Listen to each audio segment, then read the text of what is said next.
Welcome to our channel. Not like the Panama channel. It's a YouTube channel. Okay, so All do you right, have the book? Do I have the book? Did I read it? What book are we reviewing? Wait, we haven't even said what book we're reviewing yet. Oh, Scarlet?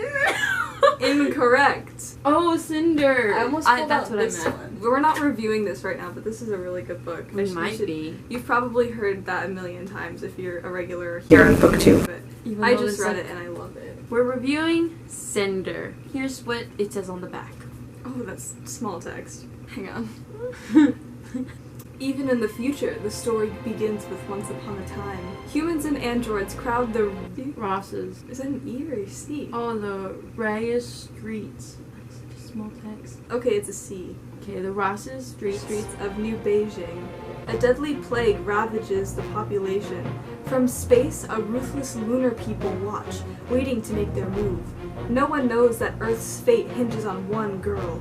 With 4 periods in an ellipses. 16-year-old Cinder, a gifted mechanic. I thought that said mechanic. the C's really look like E's in this font. A gifted mechanic is a cyborg. She's a I said mechanic! She's a second-class citizen with a mysterious past and is revealed by... That's how you spell revealed? Reviled. And is reviled by her stepmother. But when her life becomes intertwined with the handsome Prince Kai's, she suddenly finds herself at the center of an intergalactic struggle and a forbidden attraction. Caught between duty and freedom, loyalty and betrayal, she must uncover secrets about her past in order to protect her world's future. Because there is something unusual about Cinder, something that others would kill for.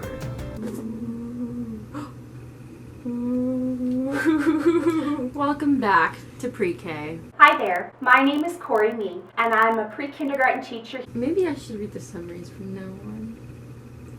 I don't know who's watching these reviews, these spoiler reviews, if you haven't read the book, but we don't judge, so that's why we're gonna start reading this. I mean, she's gonna start reading this because...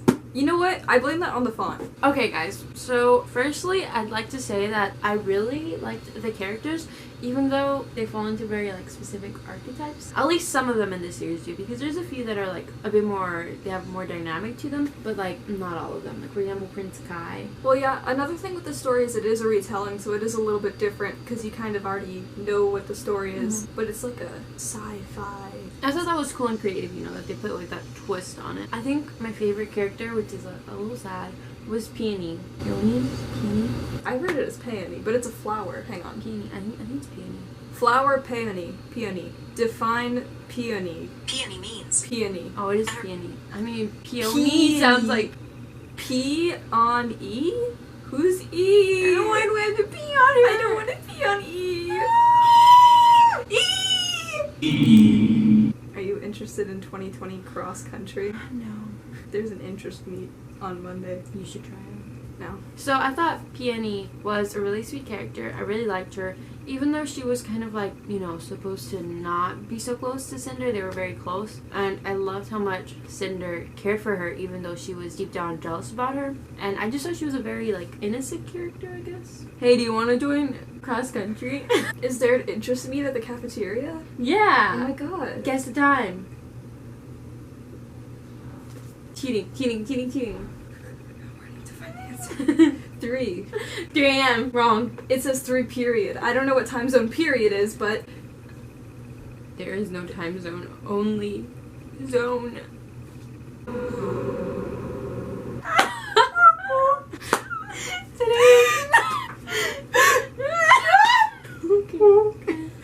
So I also agree that a lot of the characters weren't super complex. Some of them had some complexities and they grew into the archetype as the story progressed, but a lot of them were very generic and it was kind of hard to connect with the story at first because they were just that generic archetype of the Cinderella story. But they still served their purpose in this narrative, the sci-fi retelling, both as the sci-fi plotline and the Cinderella plotline, so. And we definitely do get to know more about the characters as the story progresses. I kind of like that how, because some books, they just throw up all of the information right at the beginning. Yeah. But this one, little bits and snippets were told as you read the book. Yeah, and also with little little details as we go along. We see these little details which makes the characters feel more realistic. Like, for example, when Kai figured out that his dad died, he forgot to put on his shoes as he was running across the hall to go see that his dad had died. So it's like details like those that really make the characters feel human, even though they're just fiction. Please don't do cocaine.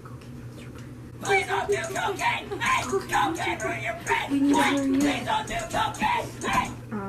Speaking of the characters being generic, I wasn't super invested in Kai and Cinder's relationship because it felt a little bit like insta-love to me. Because obviously there's like, oh, you see somebody and you think that they're hot, so you're like, oh my god, like whatever. But the whole like Kai was like, oh my gosh, I'm gonna do this, and then Cinder was like, I need to go see him, and it's just like, kind of like a lot just for. It's very slightly forced, but I can see where it's coming because it's, you know, the retelling of Cinderella, so it's like her prince, but I feel like it could have been a little bit smoother. Yeah, or maybe lay off a little bit, or just give them more interaction, because they did have some good interaction, but there wasn't enough that I would believably think that they'd be that like enamored with each other. But what I do think was going on was that they were just very infatuated. Yeah, I guess. So that's why they were like, and when it's Eve again, sneaks into the castle and gets spotted. But just like very like infatuated. The crush. Just, like she's crushing, you know. We all become stalkers when we have a crush. Good thing they don't have Instagram. Wait, she did have like an Instagram in her brain, didn't she? Yeah, bro, she looked and she was like, Kai? Stalking is illegal though. Or is it?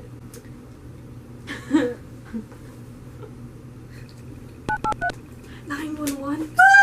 I'm gonna press my home button 5 times. Okay, it's not showing up. So in relationships besides Kai's and Cinder's, for example, like Cinder and Peony's relationship, I was invested in those ones where it wasn't necessarily the Cinderella archetype. Yeah, because like in the original, like she hates both of her sisters, I think. But I like to see like this one like trailed off in certain parts, or like how much she cared for her robot. I forgot the robot's name. Ego? I liked how like, you know, how close of a relationship they had, even though it was an AI. You know, she still cared for it a lot.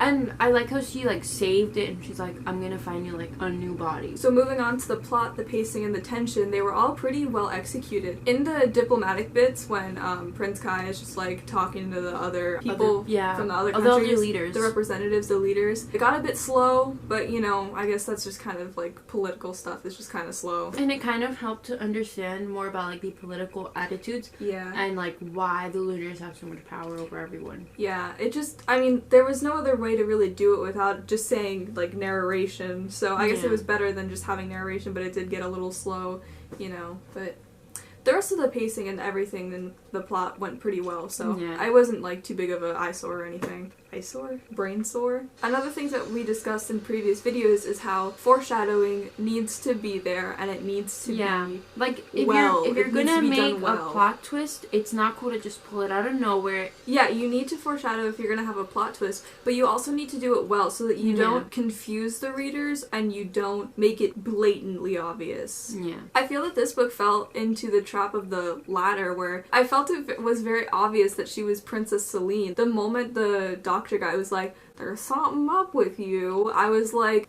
she's a Lunar, she's Princess Celine. See, I didn't catch that right away. Like, the more it started to, like, advance, and they were like, what's that? What's in your bag? I was like, maybe. But I didn't get it right away like you. So, as far as the whole plot twist and her being a Lunar, I like that it was kind of hinted. Like we said, she noticed way sooner. Yeah, I noticed really fast because I felt like I felt at least it was kind of obvious and it was really blatant. Yeah. But I guess you didn't really catch on that fast. But I did eventually, which is why I liked it. Because it wasn't, like, out of nowhere. At least for me. Yeah, so for me it was like the opposite of out of nowhere. It was like right in my face, and when it was actually revealed for me, I was like, well, I've known this since like early in the book. It wasn't super weaved in for me. Okay, so that was our review for Cinder. Now the next book we're gonna what? What are you gonna rate it? Oh, so I rate this book 4.5. You rate it a 5? Trying to figure out if I'm gonna rate it. I think I'm gonna rate it a 3.5.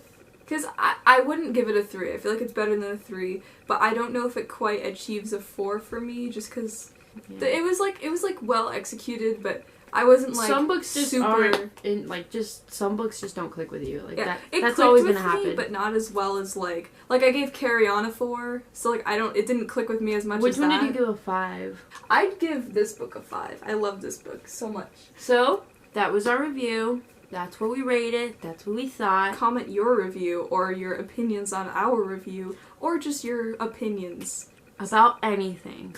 Guacamole? I don't like it. What do you think? What is best? Ew. If there's a book you want to review, leave it in the comments. We'll check the book out. We'll review it for you, and we'll tell you whether it's worth buying or not. Or getting it at the library. So the next book we're going to be reviewing is... This one. Hope you're excited. See you guys next time. Bye. Just in case.